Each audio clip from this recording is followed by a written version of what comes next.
In today's video, we'll be learning more about isotopes. So by the end of this lesson, you'll be able to define isotope, which is a very important learning objective.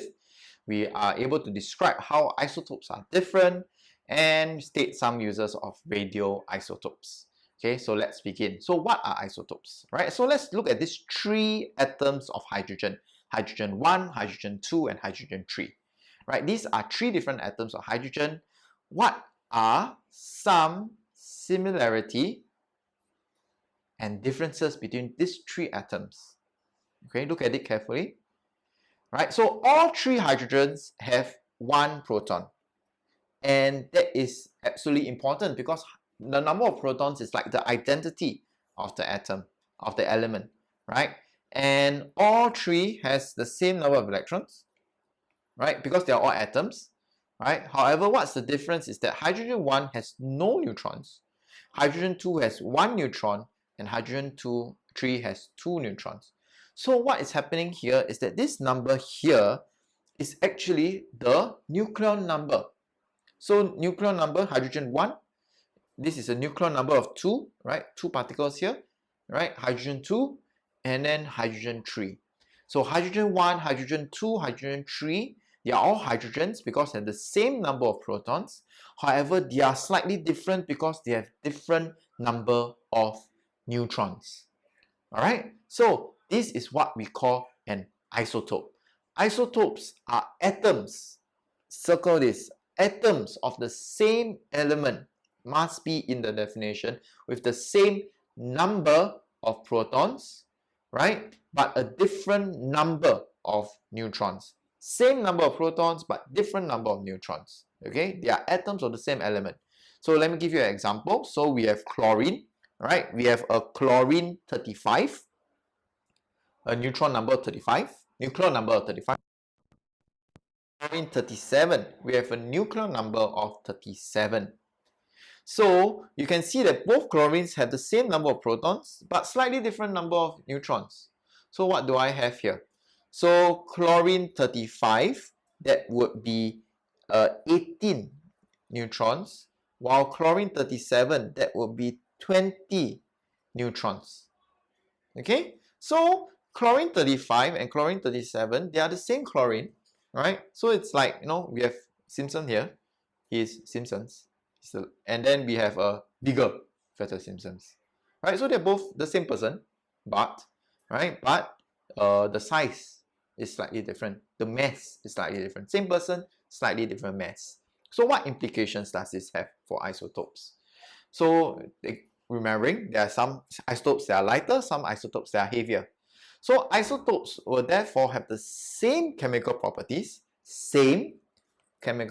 but slightly different physical properties. Alright? So over here, the same chemical properties is actually due to the same number of valence electron. Remember the previous lesson, right? We said that the number of valence electron actually determines the chemical properties. So because there is same number of valence electrons in the isotopes, right? Both isotopes have the same chemical properties. So that means they go through the same chemical reactions. Okay, the same chemical reactions. Now, however, although the number of valence electrons is the same, the number of protons, the number of neutrons are different. So what would that lead to? So like our good friend Bart here, the lighter one, the heavier one, the physical properties are different.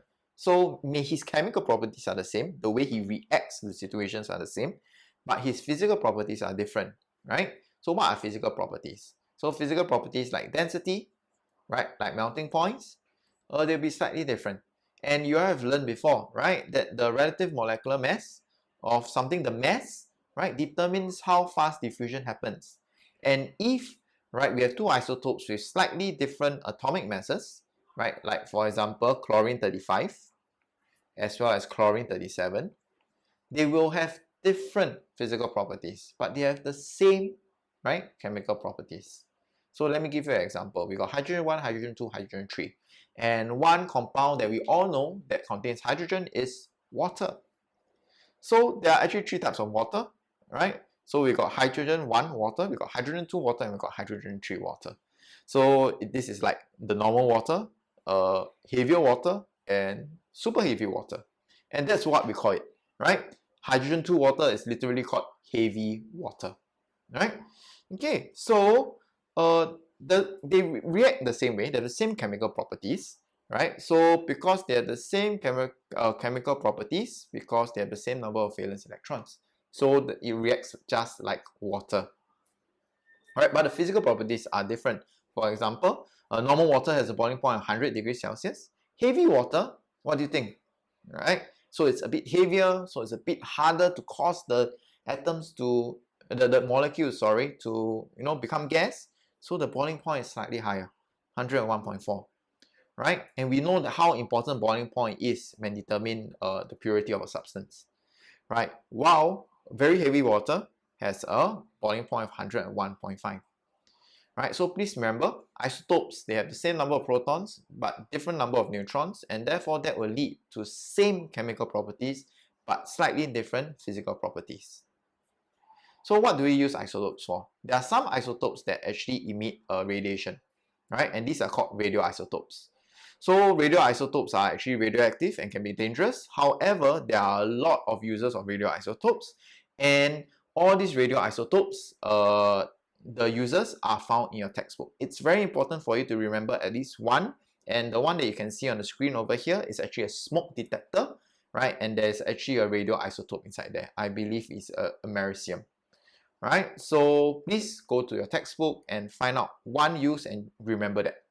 Okay, so I think that concludes our lesson on isotopes.